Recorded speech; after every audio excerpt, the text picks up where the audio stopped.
So over the last few months, I've been training for the London Marathon, and it's been a bit of a weird ride for me. I've not had it all go exactly to plan, and that's all down to me.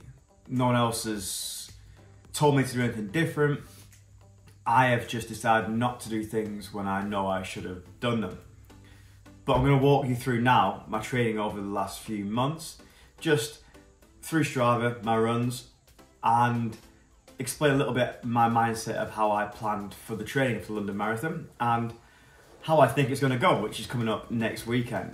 So as you can see, I have done quite a few runs over the last few months, but I'm going to start potentially after I did my marathon back in October at Chester, which was a good run for me, really happy with it. I did 3:03 officially, which is really good. My previous time was way slower than that, like 3:22 I think it was, which I did by myself, just on a run.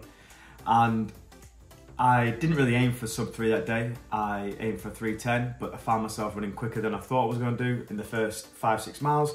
I upgraded my expectations, but this time going into London, I think, well, I've done that, I can probably run sub 3. So what I thought I'd do is I'd break my training up into 3 runs a week, the same as what I've done before, but increase my long runs and do them on a more regular basis. So as I moved into December time, I started thinking a bit about this. So I kind of had November off really, just went to the gym a few times a week and did some runs to tick over, but not really thinking about the marathon. But December time, I thought halfway through, I'll start doing a few longer runs. So as you can see here, I'm doing my regular 10-mile runs in this period of time here, and then I stepped it up to do 15 miles for the first time on Christmas Eve actually.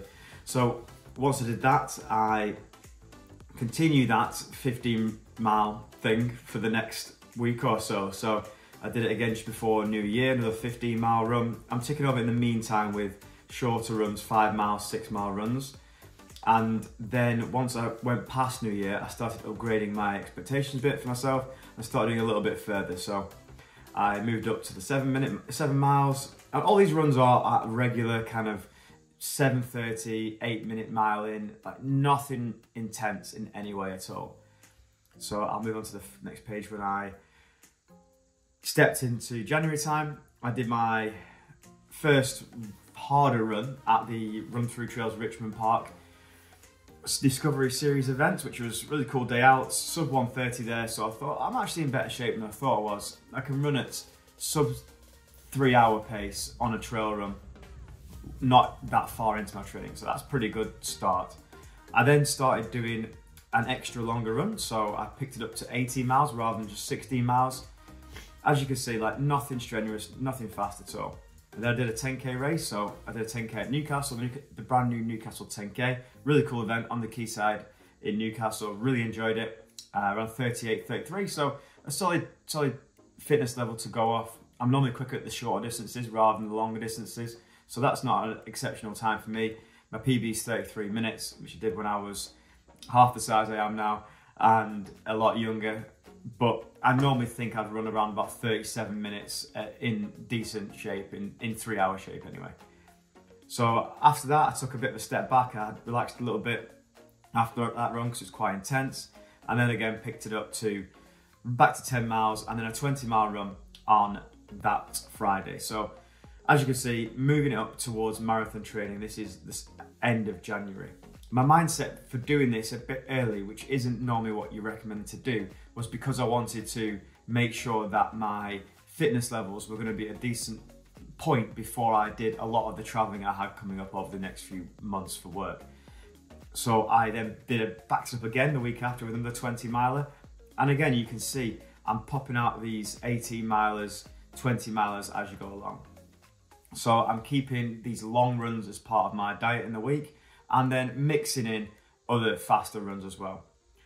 This Albida Park 10k race is when I headed to Doha, and we were organising the Doha Marathon there, and I got there a bit earlier to kind of get the lay of the land, speak to the operation teams and get myself organised in the region. And it was a 10k race, so I jumped in and did 38:07, so it's a pretty good performance for me there. I'm pretty happy with that. These races aren't with the fast shoes on, the Alpha Flies and those kind of shoes, carbon shoes. So like if I wore a pair of those, looking at like low 37s for that, I do think they make a massive difference to me in terms of my stride and how I run. So I think wearing those makes a massive difference. So I think probably then I was when I'm in a low 37 shape for a 10K, which is pretty solid. And then doing these runs in Doha where it's like reasonably hot weather, it wasn't too hot, but still reasonably hot. And getting out there and doing it I was happy with. Doing an 18 mile out there was pretty solid. And then as I moved towards like race week of the event, I still ticked over the few 10-mile runs, nothing strenuous, but just kind of making sure I was doing it. And then when I went to Australia, so I went from Doha to Australia to do the Sydney Harbour Concourse d'Elegance, which is a car show that we're involved with the sports media agency, which we help run. And we organised that event and it was pretty cool. But in the lead up to it, I went to Melbourne to pop off to see one of our colleagues who helps us with our websites, Nick at Bushy Creative. And then I did a 20-mile run there. Really happy with that. Solid pace, 2:31 for 20 miles. I know that's decent marathon training. I was pretty happy with myself at that point. It then got a little bit more complicated because I got into organisation week for the car show, and it's a little different to a running event. A running event, you kind of have a couple of days prepping and you'll hit it hard on the day. The day of the race, it's almost a write-off. A running event, you can't do much, you're running everywhere. Whereas the car show was more of a long drawn-out process over a longer period of time. So you're on your feet for large parts of the day, late at night for work, and I wasn't really feeling it. And maybe the weather conditions in Sydney, a bit more humid, just kind of put me off a little bit, to be fair. And I just kind of didn't really do the training I needed to do at that point in time. Where I was staying on Bondi, like the trails and the views are amazing, but it's not quite like a flat, easy run. So when you get out the door, you've got to go, right, I'm going to do a few hills today. So I knew my times per mile weren't going to be right. So that was kind of demotivating for myself, and being transparent about things, that's how I thought. Not the best attitude, I should have just ground it out, but I didn't. So when I got back into March time and I decided to get back on the horse, so to speak, when I got back to the UK after I'd finished a little bit of a break with Lucy, in that time, that break I had in the holiday, I didn't do much running at all. I just ticked over with a few 10-mile runs. So my weekly mileage wasn't great. I was doing potentially 40 mile a week for a period of time, and then I dropped down to like 20 mile a week for 2 or 3 weeks in that, which wasn't great. I did have a bit of a knee issue. My knee swelled up a little bit. It's just basically protecting itself from itself. And that helped me give myself an excuse not to run.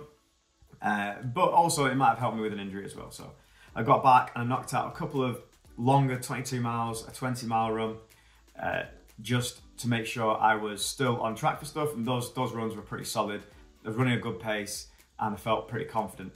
And then I headed to the new run through Gloucester half marathon. Great race in the city centre of Gloucester, running around all the fantastic areas, seeing all the things that Gloucester has to offer.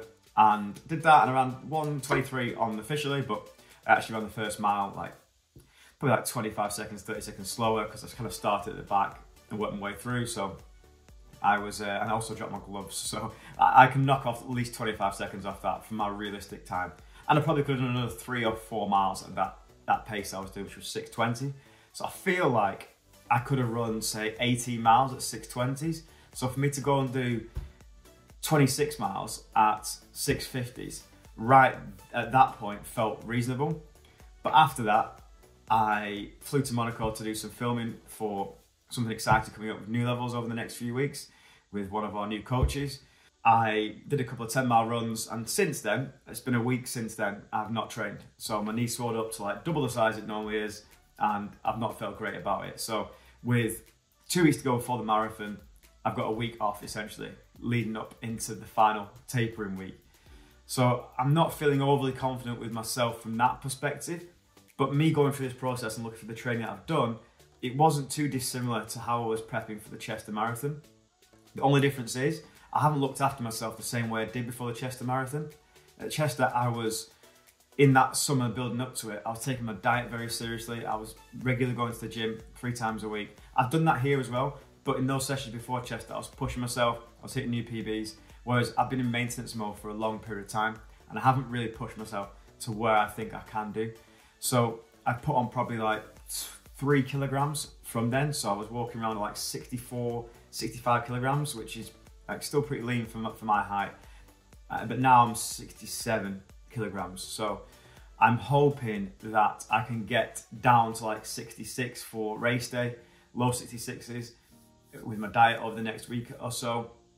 And then I will feel still light on my feet, but still strong, because my gym PBs and everything I'm doing in there, and bear in mind, most of the stuff I'm doing is beach weights, but my leg days and that sort of stuff, I'm still able to do 20, 22 kilogram Bulgarians, not so much with this knee injury, and then my leg extensions are just kind of like the same as what they were before, single leg extensions. So I'm pretty confident my body's still strong. The half marathon proves that I've got it in the bag in terms of my pacing. I know how to do it. That was with a pair of the carbon shoes on, so like as you can see, it was a lot easier for me to run that pace than when I did the 10Ks back in February. So yeah, I'm kind of giving myself confidence by saying all this out loud. I'm updating you guys on what I've been doing, because I said I was going to do this update before the marathon. I've not updated the YouTube for the last few weeks, and that is mainly because I was on holiday and I haven't really focused on doing anything else. And I've come back and I've had a lot of things I need to catch up on as well. So I am looking forward to it. I'm a little bit nervous to see how it's going to go. I don't know what shape I will be in on the day. I don't know what the weather's going to be like. I don't know how my body's going to react after 15, 16 miles with the shoes on. I've got a couple of blisters at Gloucester. That wearing the carbon shoes, that might be an issue again when I hit London. But that's part of the marathon. Like, this isn't everything for me. I'm just keeping fit, keeping healthy. This is part of my life. And if I can do this race at London, enjoy myself, enjoy the experience, run a nice time, I can be in a good position for the summer to do lots of fitness activities, keep myself fit, keep myself healthy, get myself racing at some run-through races across the summer. And I'm looking forward to that part. So I hope that was useful to anyone, seeing that the training doesn't exactly go to plan, seeing what I'm doing to prepare for my sub 3 hour marathon, depending on how that goes. And I'll hopefully update you after the marathon itself with how it all went. Thanks for watching.